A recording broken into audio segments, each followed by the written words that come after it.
Përshëndetje miqtë e mi, mirë se vini në emisionin me Buqen. Sot do të flasim shlirë me një mësafir timin që mezi kam pritur të vinë në studiot e Albi UK TV në Londër, pas një takimi që rastisht jemi taku në një prej eventeve në komunitetin shqiptar në Britani. Sot do të përfshim aktivitetet, punimet shumë të bukura që studentët nga të them nga vendlindja jo, nga Macedonia, Kosova, Shqipëria, janë studentë në Britani, po gjithashtu dhe aktivista.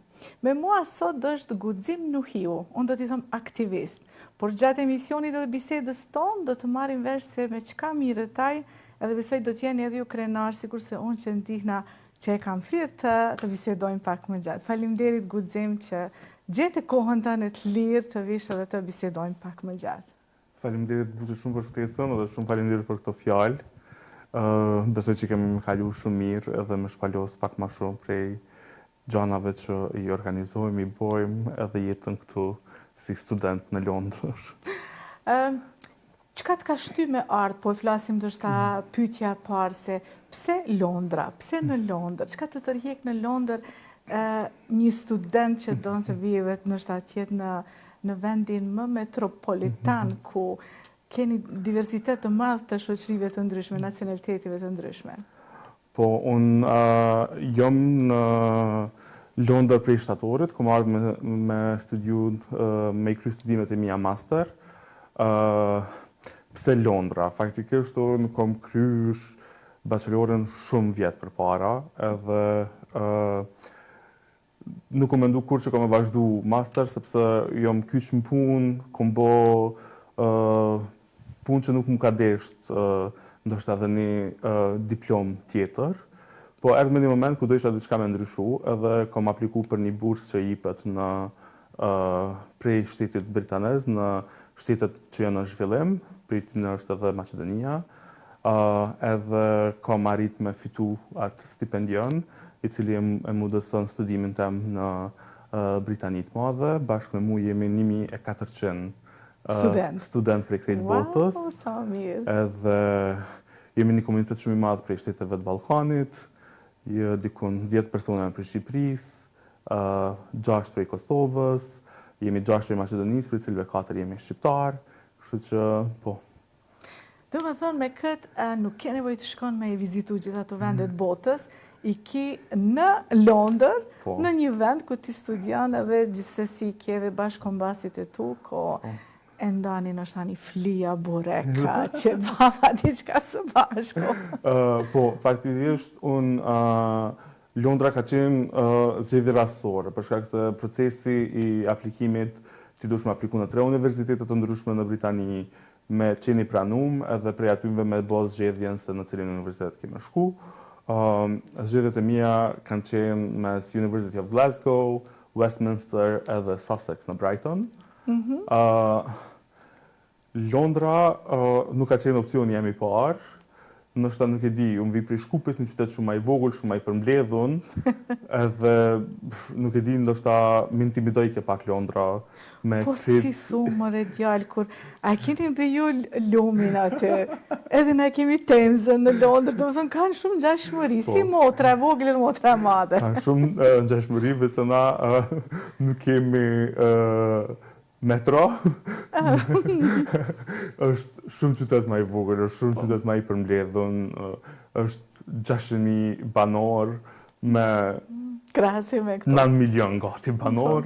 Edhe, po, ka qenë programa universitetit, unë studioj për mediume, fushata dhe ndryshime sociale, bazë të një analize që e kom bë se çka du unë me fokusu karrierën time mbrapa studimeve master, vendosa që ky është drejtimi i cilin unë du me zgjedh, edhe universitetin cilin du me ndjek studimet. Plus që Universiteti Westminster është lider në fushën e studimeve për media, si universiteti i parë në Britani të Madhe që ka ofru programe për studimit të mediave, kështu që nuk besoj që kum bo gabim.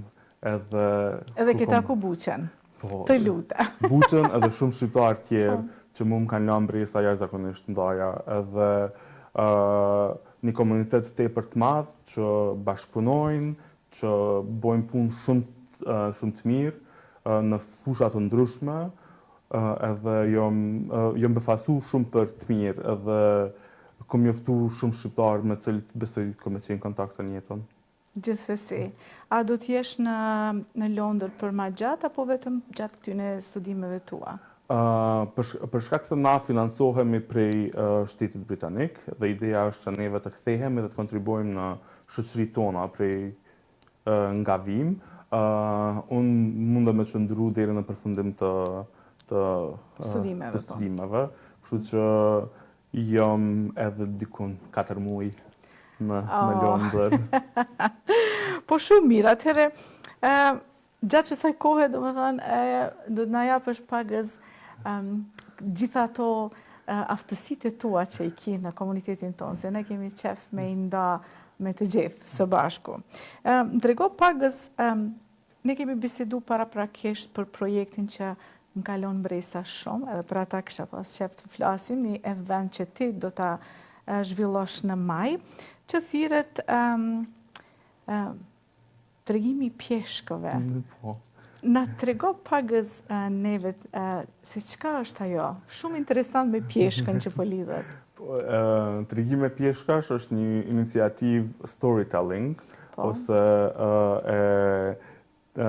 tregimit ose të erëfimit të historieve të ndryshme, që është si koncept i bazuar në një event tjetër stimotër, Pitch Preach, që ndodh në gjuhën maqedone në Maqedoni, organizuar prej 2 aktivistëve, Rumena Buzharovska dhe Ana Vasileva.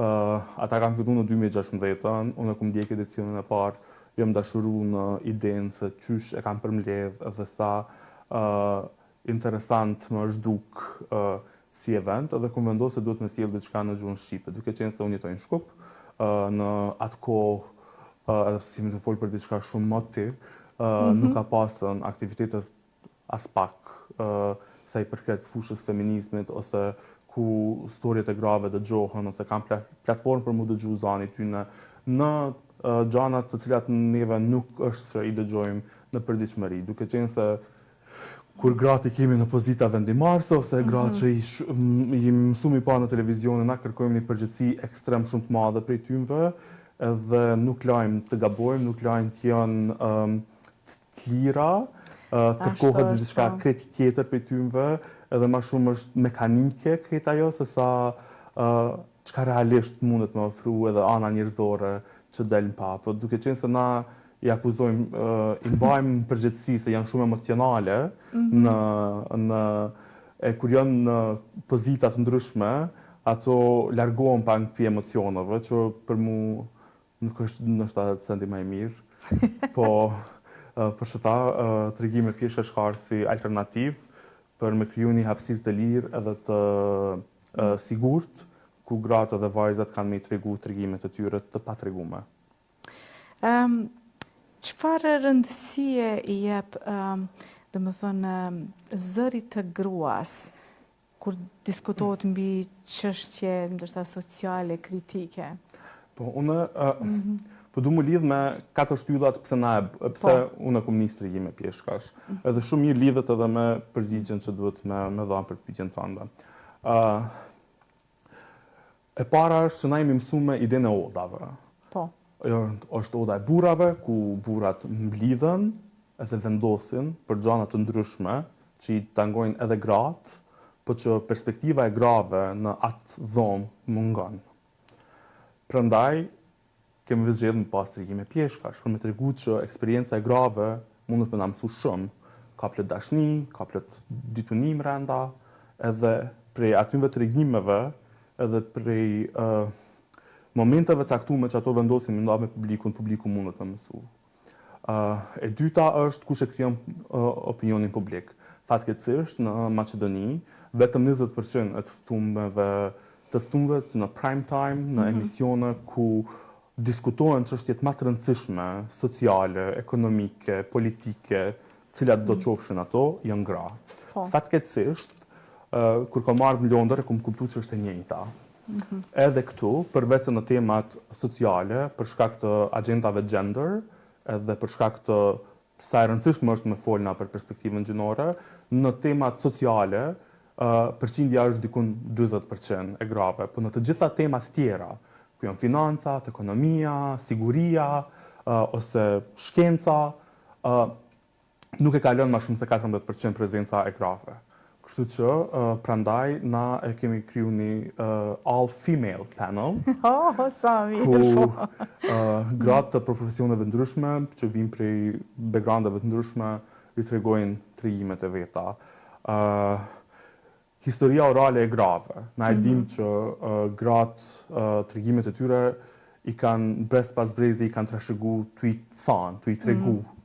Fatkeqësisht ka mungu shkollimi, ka mungu autore gra, edhe kjo ka qenë mënyra e vetme, në mënyrë orale, mu tregu,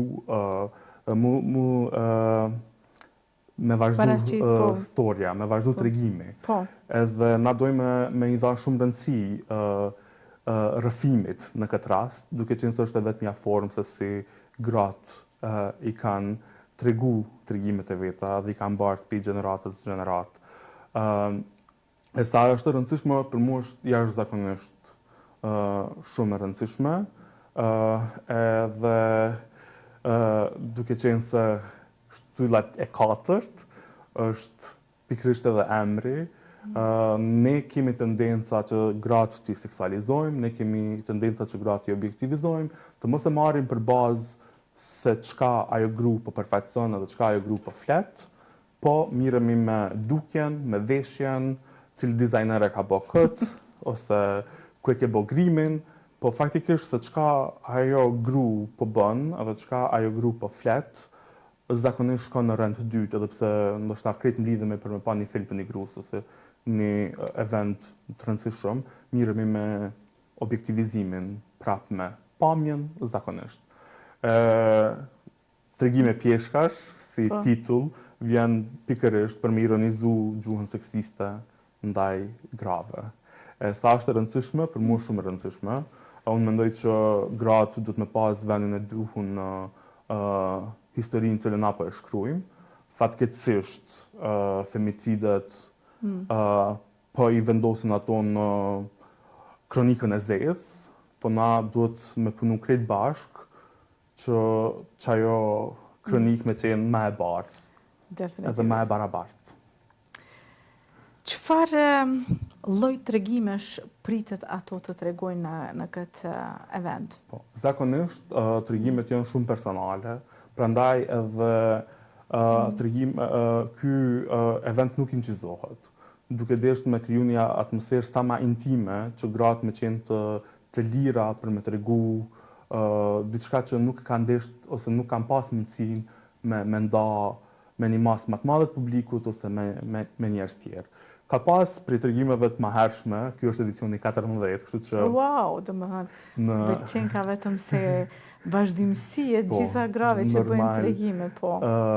Ky edicioni që organizohet në Londër është edicioni 14, në 13 edicionet e mëparshme ka pas tregime të ndryshme, ka pas momente ku gratë kanë folë për A caktohet tema, më falë që ndërpreja, a caktohet një teme e posaçme që do të përcillet gjatë gjithë eventit, apo ato mund të flasin se çka do?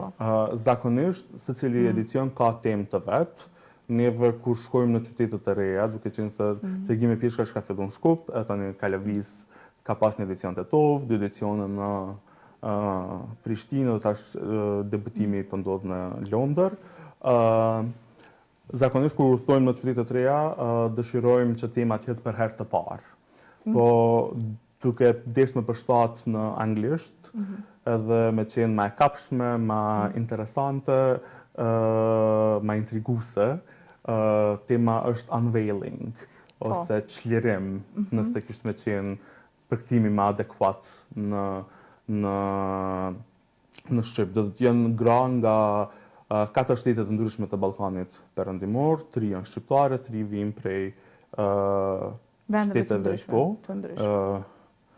Faktikisht prej Ballkanit, jo vetëm Ballkanit Perëndimor, Greqi, Maqedoni edhe Bosna. Okay. Do të thonë kjo gjithë ky diskutim do të bëhet në gjuhën angleze. Po. Që të kuptohen të gjithë. Po. Okay. Diskutimi ndodh në gjuhën angleze, tregimet tregohen në gjuhën angleze, duke qenë se kemi deshur me pas eventin në hapur për publik që vjen prej universitetit, për shkak se unë këtë edicion organizoj në bashkëpunim me zyrën e prorektorit të universitetit ku unë po i kryj studimet e mia, Westminster.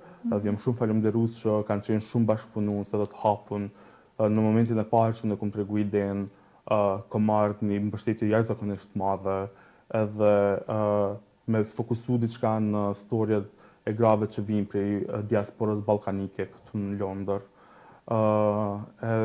Po, tema është unveiling, tregimet janë në gjuhë angleze, edhe do të jenë tregimet që ato i ndajmë për herë të parë me një masë më të gjerë në publik. Unë nuk i di tregimet, unë insistoj që mos i dëgjoj ato deri në momentin kur i dëgjoj edhe unë bashkë me skenë. Po, duhet unë me përjetu të njëjtin emocion që përjeton publiku. A përsëritet ky event edhe një herë tjetër? Do të thonë i njëjti me personat e njëjtë apo duhet të jetë vetëm një? Jo, zakonisht modeli është që neve një herë në vjet mundohemi me organizu një event me prezencë fizike, ndërsa një tjetër organizojmë çdo mars me portalin feminist Mollkuqja. Atje ndajmë një faqe nga ditari i grave që i përcaktojmë për me shkruajt një tregim. Gjithmonë tema është e njëjtë, është një faqe nga ditari i buqës. Po, mundet me qenë buqës. Ndërsa po kemi pas edhe mustafir që i kemi përsërit.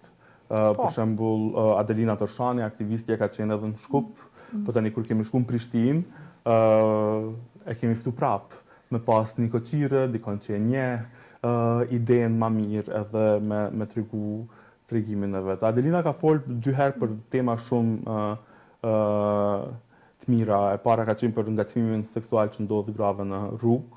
Po. Edhe e dyta ka folë për ciklin menstrual, një temë që na nuk e diskutojmë fare në publik. Është temë tabu. Po. Por ta them edhe një gjë që nështë duhet ne të diskutojmë, ta mendosh, është menopauza ose siç i kanë thonë gra tjera kësaj gjë, klimaksi. Klimaksi. Po, një gjë që shumë ishte e rëndësishme që nuk flitet. Unë mund të them se nana ime ka qenë njëri profesional, dhe më ka punu kuadër medicinal edhe nuk është diskutu kur menopauza, deri tani do më në një moshë që kom has në shumë gradë, në shumë biseda që është bë temë rëndësishme, kështu që besoj që... Unë pikërisht për këtë arsye nuk vendoj tema shumë specifike, po temat kanë qenë...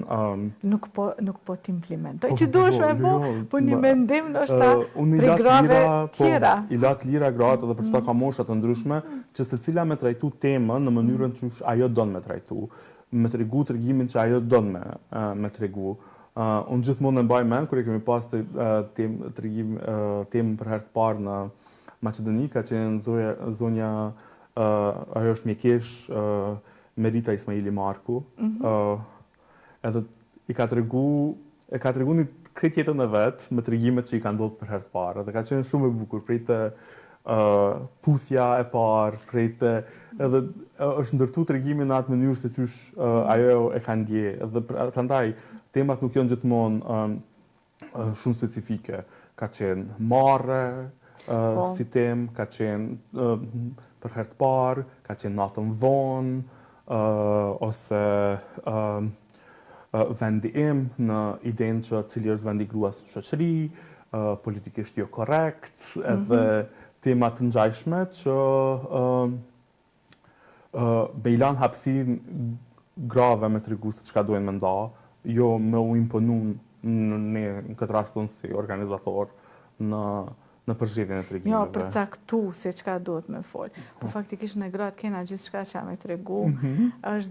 Po flasim gratë e Ballkanit në përgjithësi ku jemi rrit, deri tash domethënë pas viteve 90-ta, bota e digitalizimit na ka ofruar shumë afër me botën edhe kulturën Western culture. Kështu që po shohim shumë shpejt, po integrohemi në ato, është kënaqësi me i pa që po hynë, mirë po jemi ende mrapa, ende kena nevojë për përkrahje, kemi nevojë për tregime, pjeshka shumë. Po,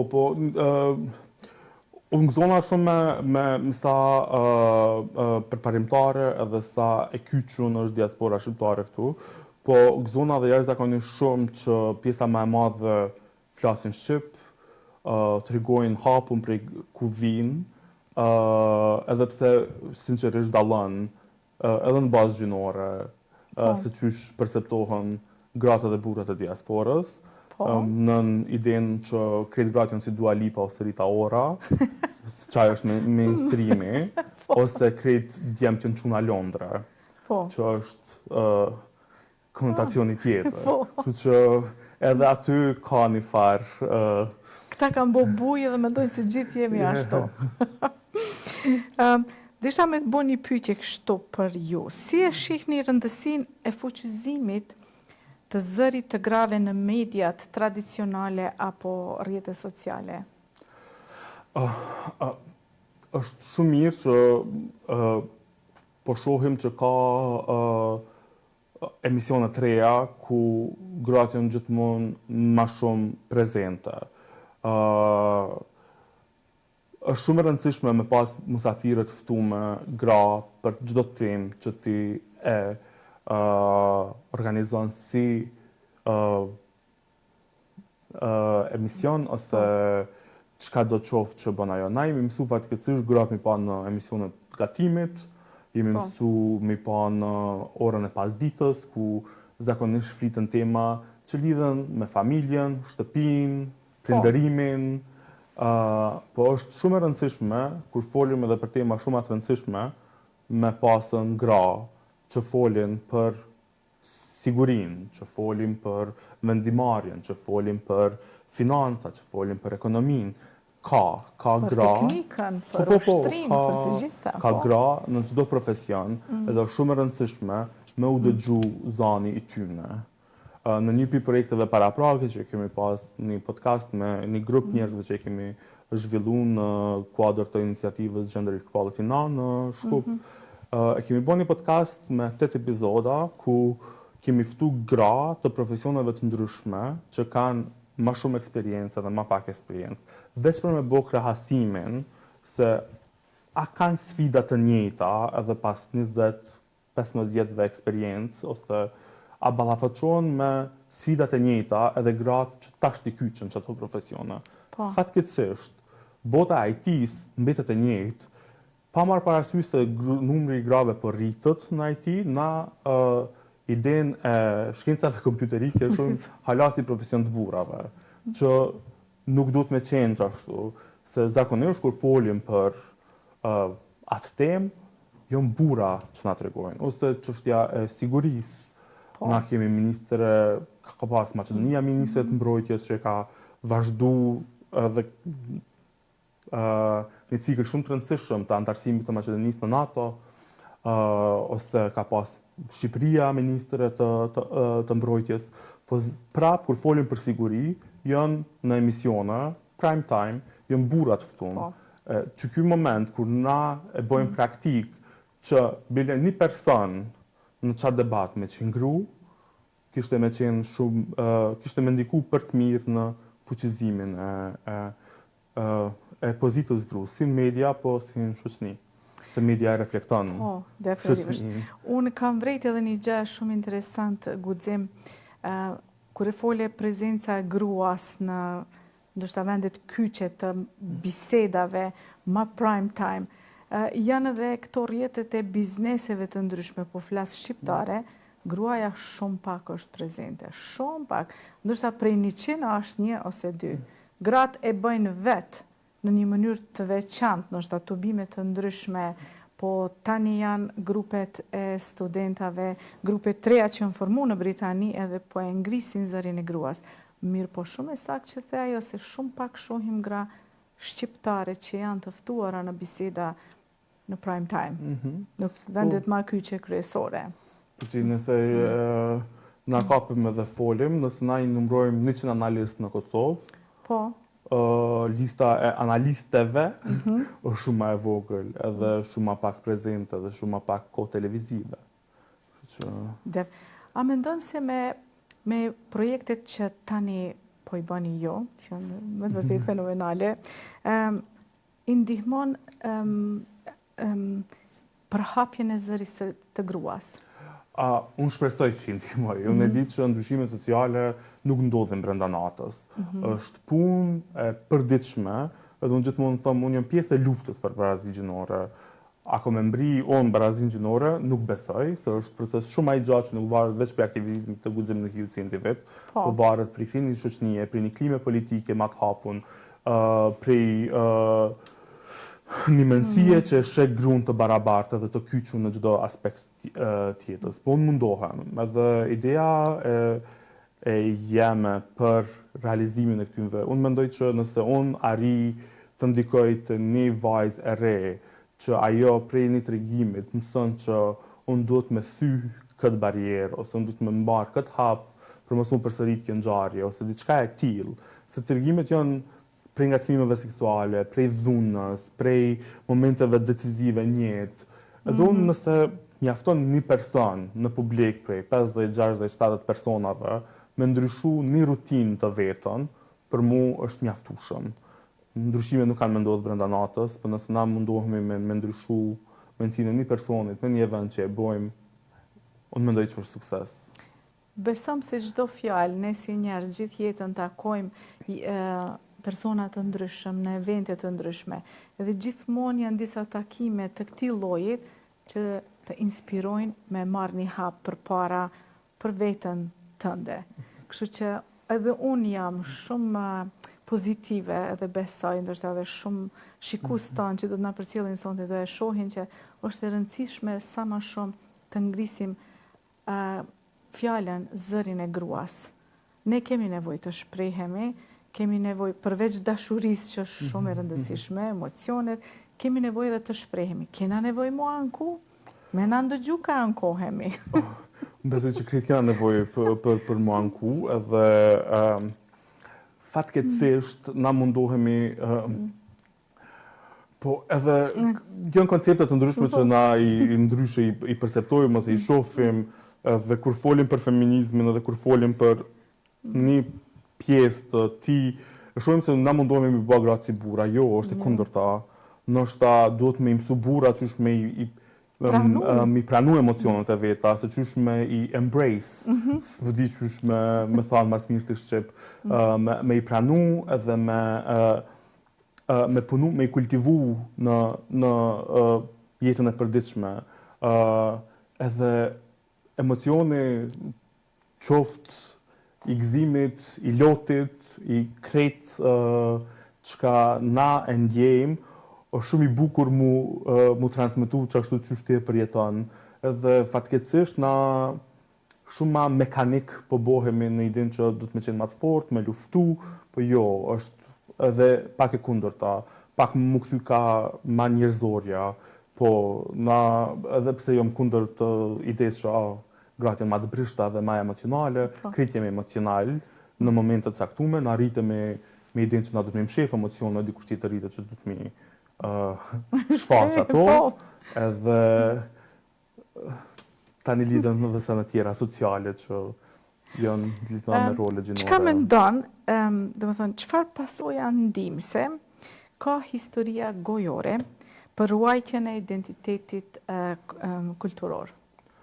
Unë mendoj që është një prej formave më të mira për me ruajt identitetin kulturor, historia orale, në përgjithësi, jo vetëm e grave, është jashtëzakonisht e rëndësishme, është jashtëzakonisht e rëndësishme për tema të ndryshme që e tangojnë shoqërinë. Edhe mu vjen shumë keq që na shumë pak i japim hapësinë, ju japim shumë pak hapësinë më të shumëve për me folë, me tregu historiet e tyre, ju japim shumë pak hapësinë grave, ju japim shumë pak hapësinë fëmijëve. Është një moshë e caktuar që është tankohen në televizion, është një moshë e caktuar që tankohen jep mendim. jom kundër idesë që ti dush me nalë mikrofonin para se cilit udhëtar në shesh të Prishtinës, edhe ai Absolutisht pajtona me ty 100% që ata.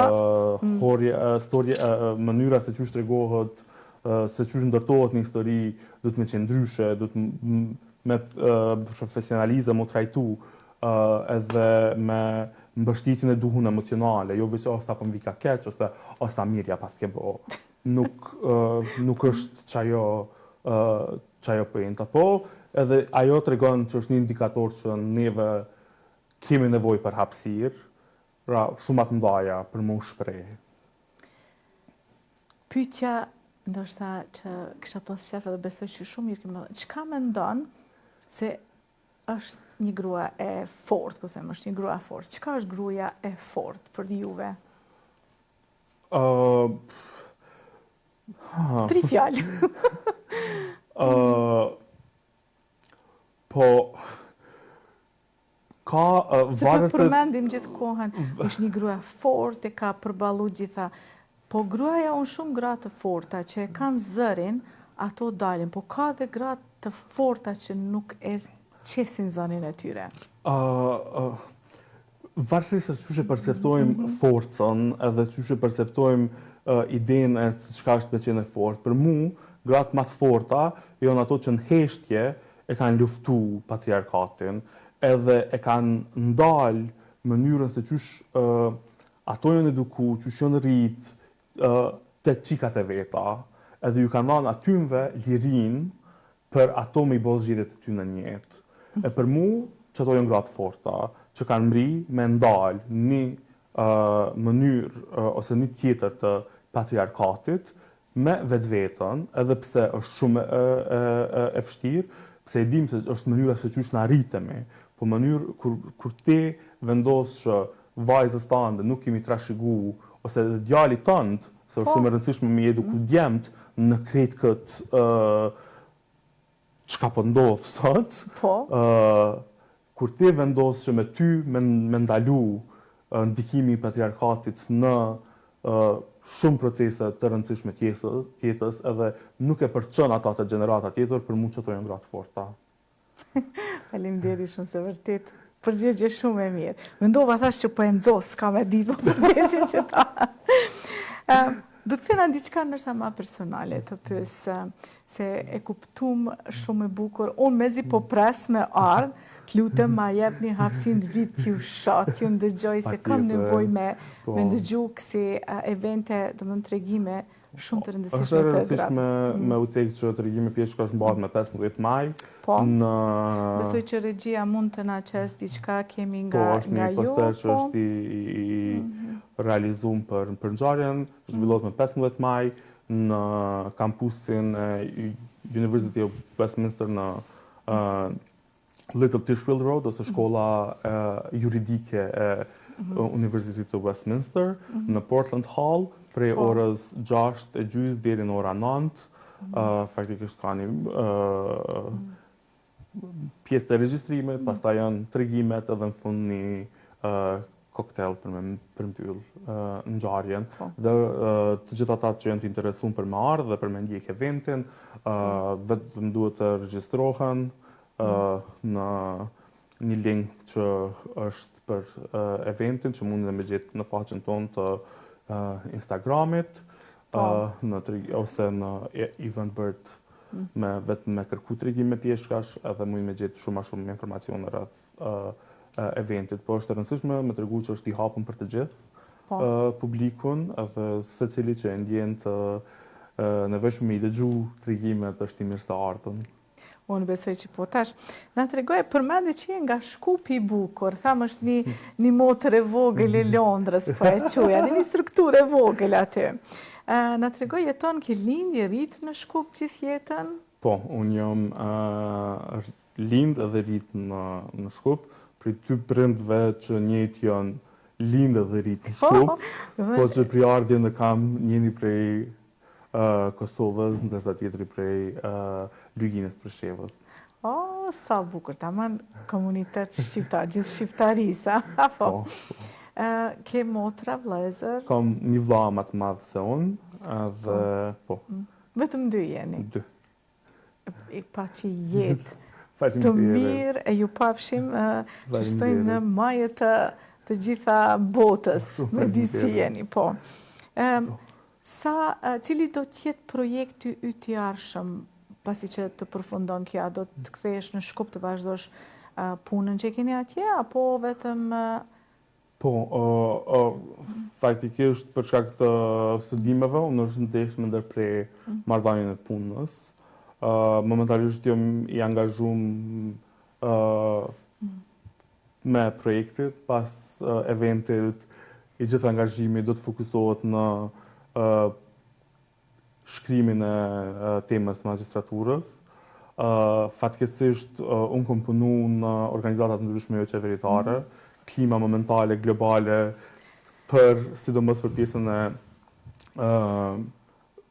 të hollave ose fondeve, donacioneve është pak në krizë.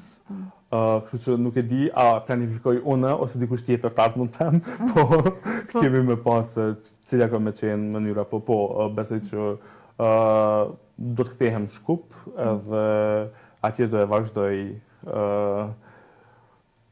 punën, po çka nuk e di momentalisht. Por besoj që unë i ndjekje i musafirët e mi në projekte shumë të bukura, kështu që sigurisht unë do të jem në Shkup në të ardhmen, edhe do të vit vizitoj aty ku punon ti edhe ma njëftosh pa gëzet, ma njëftosh me motrën e vogël të Londrës.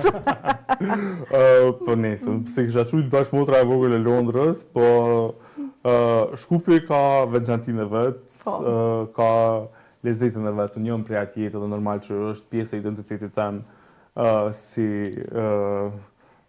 i lindun edhe i rritun atje. Po më ngon, ka 7 muaj që s'kom qetë. Po normal, po. Ka fillu me mungu, edhe pse mendoj që s'kom e marrë malli. A të ka ra hiq me shku, apo hiq nuk e shku as pak? Jo, nuk kom shku për shtatorit.